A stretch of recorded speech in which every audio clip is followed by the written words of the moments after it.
Hi everyone, my name is Michael and we're shooting a YouTube video from Perth, Western Australia. We've noticed that there's not very much out there certainly on Australian politics on YouTube, but definitely not on Perth politics in YouTube. So we're going to bring something to the internet that's conservative politics, I suppose you would say. This is Craig. Hi guys, Craig Shaw, how you doing? So just a little bit about Perth to start with. We're miles from everything. I think technically we are the most remote city in the world. This is a picture of me, my house today. Everyone knows things about Australia. We've got all these dangerous animals and cute animals and muscular kangaroos and quokkas and things. So we're from the city that's right near those quokka pictures that you see Roger Federer and all the celebrities take photos with. Craig, do you want to tell us a bit about yourself, mate? So I'm from Zimbabwe originally. So I lived there till I was about 18, and then I moved over with my family, and I've been in Perth ever since. And yeah, I love Perth, love Australia.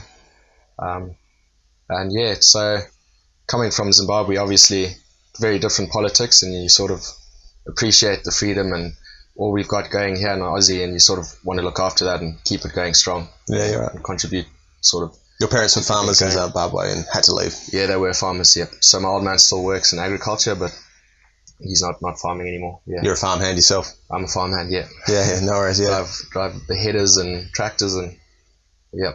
Listen to a lot of music while I'm doing that. Yeah, YouTube videos too, yeah? Yeah. Podcasts? Not really that sort of thing. You've got to concentrate, try not to crash anything. So. Parents. So yes, for me, I'm late 30s, married, kids, got a 1-week-old baby daughter, which is a good highlight of my life recently. I'm an accountant. Yeah, I've been something like a classical liberal my whole life, but I found out that like libertarians and things don't really have a strong opinion on a lot of things that you need to have a strong opinion on, and they're all a bit hollow, and especially in Australia recently. Forgive me, it's 40 degrees here and there's flies, and so this is just Australia. You're just going to have to put up with it. There's spiders all the way through here as well. This is just how it works here. Australia doesn't really have a far left or a far right. They do exist, but they're not significant. They're tiny little things. Yeah. And both of our major parties are pretty centre-ish, and it's hollow and it's empty. And it's not as though people that don't agree with those centre points of view are necessarily far left or far right. It's just that as soon as you deviate from the centre, there's a centre massive vacuum and then something a little bit far rightish. Yeah. It'd be nice if there was something just right wing or just left wing rather than just this vacuum. Well, I think you sort of do have, on the left, you do have progressive side, which is more the Greens. They're pretty progressive. They're loud. I don't know how many people really like there's Get Up Australia and things like that. They don't know what their numbers are. 10%. Could they be that high? Yeah. They're very loud that's for max, how. 10%, yeah. So they're the progressive side of politics, but then you got Labour's pretty centrish. They, don't agree with most of what they do, but they could be a lot worse. It could be a lot worse, yeah, that's right, yeah. You were telling me that there was some guys, Texter, and is that right? Oh, yep, so on the right, it's sort of, you can see it all over the world. The right there's a bit of a crisis of conservatism. And you can see that in America. You've got Trump and you've got the Never Trumpers. The Republicans, then the Rhinos, which is just Republicans in name only.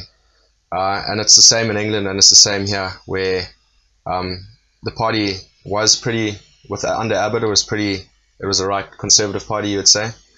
But then there's a leadership spill and Turnbull's in, and it's gone very much to the left, and it's very centrish. And so conservatives are sort of left out. And the bloke that ran the Australian campaign, Liberal campaign, and he also did the Conservatives in England. Mark Texter, he's been quoted as saying, somebody asked him, well, what about the Conservatives if you don't represent them? And he just sort of brushed them off and said, Conservatives don't matter, they've got nowhere to go.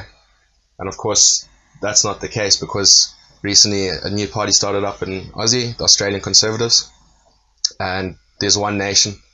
And if you're not representing Conservatives, some portion of them will go to one nation. And a lot of them will go to Oz Conservatives because they're very conservative. I wouldn't call them far right at all. They're just very conservative. Just family values and things like that. They'll split the vote, and so it's going to be interesting the next 10 years or 3 election cycles, whatever, to see how the vote goes and how the right does. Yeah, I'm fairly happy about the Australian Conservatives, because in that vacuum, anything could pop up, right? And there have been famous examples, and everyone knows them, where something crazy has popped up in a vacuum and you haven't liked it. Yeah, and that's it. So you'd be happy if Oz Conservatives sort of gain momentum rather than one nation. Yeah, right. So, I mean, you have to be realistic. Something's going to come up. It's going to be... And Oz Conservatives is pretty good. Yeah, that's right. So if they can manage to pull the Liberal Party to the right, that'll be good. Because I think the Liberal Party is always housed conservatives. So it's like a liberal and conservative amalgamation. You've got to keep everyone under that broad tent. It's opportunistic guys as well. It's just career guys that picked any side whatsoever and just thought, I want to become Prime Minister. What's the path of least resistance? You don't know what their principles are. Yeah. So that's a pretty good segue. It's mid-January 2018 now. Yeah. And 2017, a lot of people say it was just the worst year of all time, but whatever it was a colourful year. I loved it. You loved it? Yeah. But 2018, I don't really know what's on the horizon now. Are we fatigued with politics? Is there stuff coming? I don't know. It's hard to tell. Like lower taxes, that was one thing that seems to come up. Yep. So, the Americans will have their midterm elections, so that'll be interesting to see how the Republicans do. And it's just going to be interesting to see how all that Trump hysteria, like whether it dies down this year. Because I'm surprised that it made it all the way through 2017 and it's still Russian collusion, Yeah, it's such a thing, isn't it? Like, I don't know what he's doing. And you just said something about shithole countries recently or something like that. Trust me, they are shithole countries. Yeah. You were in one, were you? Or? I was in one for a long time. Yeah. He's just said that and then people are going to talk about that all day and night, and he's not going to lose anything because everyone knows he's that sort of person anyway. It's like saying that brown is brown or something like that. Yeah, we knew it anyway. But what's he really doing? There was that thing with his tax return, and we thought, how many times have they said he's going to be impeached? It's got to be like 20 times now they said we're impeaching him. It's just so much hysteria, and the left has got to realize that he's there to stay. And they've got to get their act together. 1 million jobs every quarter he's creating. Yep. The stock market's at record highs. He might win another 4 years. When he got into office, I think it was below 20,000, the Dow Jones, and it's gone up to 25. Yeah. So 25%, yeah. He's doing all right. It's grown massive. He's doing all right in those areas. And if the only he's not taking any damage. Everyone knows that he is what he is. And he came in a sort of an authentic, honest way. At least he was what he was. And to keep saying that he is what he is just wasting time. He wasn't pretending to be something else in public. Exactly. That's exactly what it is, yeah. It's just himself. So in Australia, we've got the referendum probably about having no queen and having a president. Turning it into a republic. Do you reckon that's going to happen? I'm not care factor, mate. I mean, this is, in my lifetime, this is the third time it's come up. And it doesn't seem meaningful to me in any particular way. The Queen isn't going to ride in here and take my land away from me at any point in time. There's no threat there, so... Yeah, and it's just stable, and you don't really want to mess with something like, if it's not broke, don't fix it, eh? Yeah. So, yep. Because you could... There's 100 ways you could turn it into a republic, and you just worry that they'll do a shoddy job and it'll just destabilize everything. So the other big thing that's happening is Me Too, #MeToo. That's got legs. I don't know if it's got legs. Well, I assume it's got legs because there's substance behind it. There's been bad things going on and bad people are doing bad things, but the media loves it. Yeah. And so I suppose we're going to see a continuation of, I don't want to say gender politics, but just what's moral in 2018. It's changing.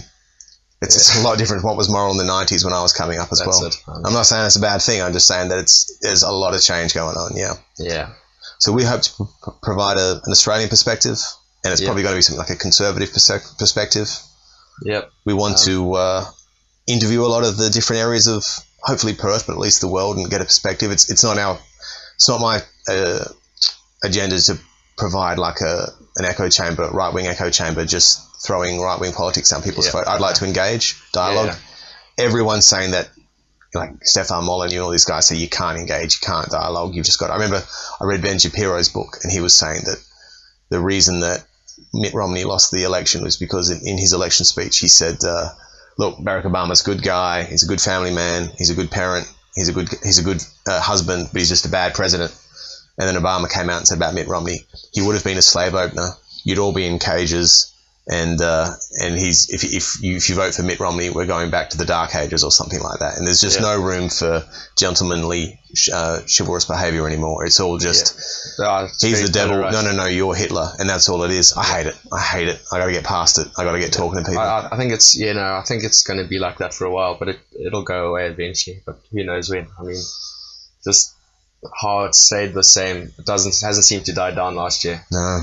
You just think, how long can it go on for? How long can we do? Yeah, how long can this moral outrage go on for? Half the country hate the other half the country. Yeah. Maybe men hate women. Maybe Christians hate someone else. I can't even go to a dinner party without ruining it.